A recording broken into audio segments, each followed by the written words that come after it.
Feeling amazing today, and if you are enjoying this, please take a moment to subscribe now for more content and updates.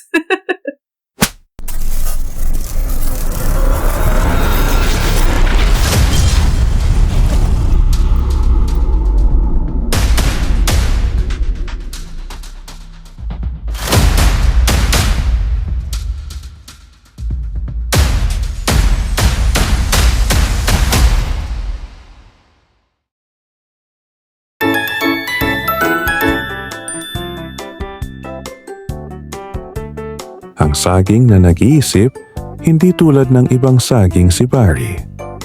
Habang ang mga kasama niya sa buwig, sina Chad at Brenda, ay nangangarap na maging smoothie o ipares sa peanut butter, si Barry ay may mas malalim at nakakabahalang mga kaisipan.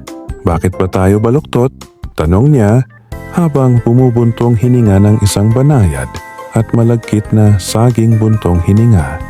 Ito ba ay isang desisyong arkitektural, isang kosmikong kindat? O biktima lang ba tayo ng isang malupit na biro ng grabidad?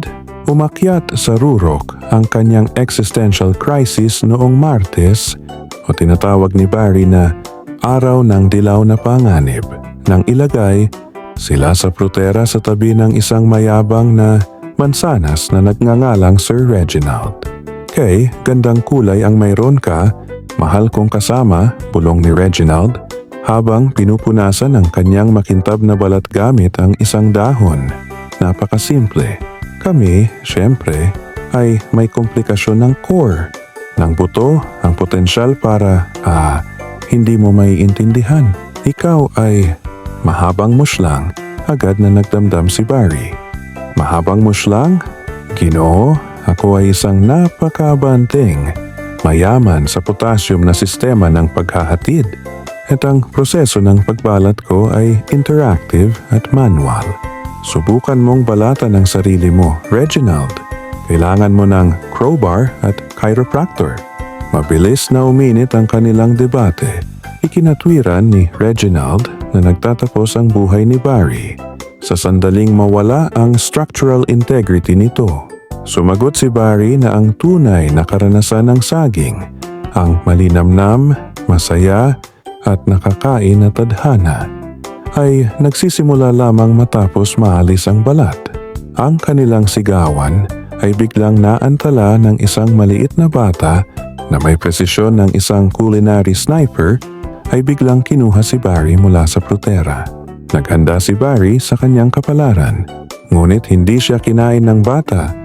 Sa halip, ginamit siya ng bata bilang dilaw at baluktot na telepono para tawagan ang isang imaginary friend. Hello?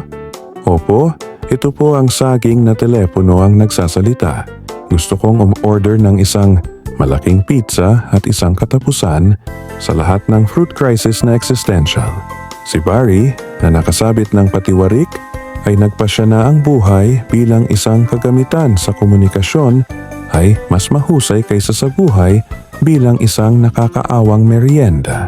Siguro ang pagkakabaluktot ay hindi pala isang kulungan, kundi ang perpektong hugis para sa isang hawakan. Siya, sa madaling salita, ang pinaka-versatile sa lahat ng prutas.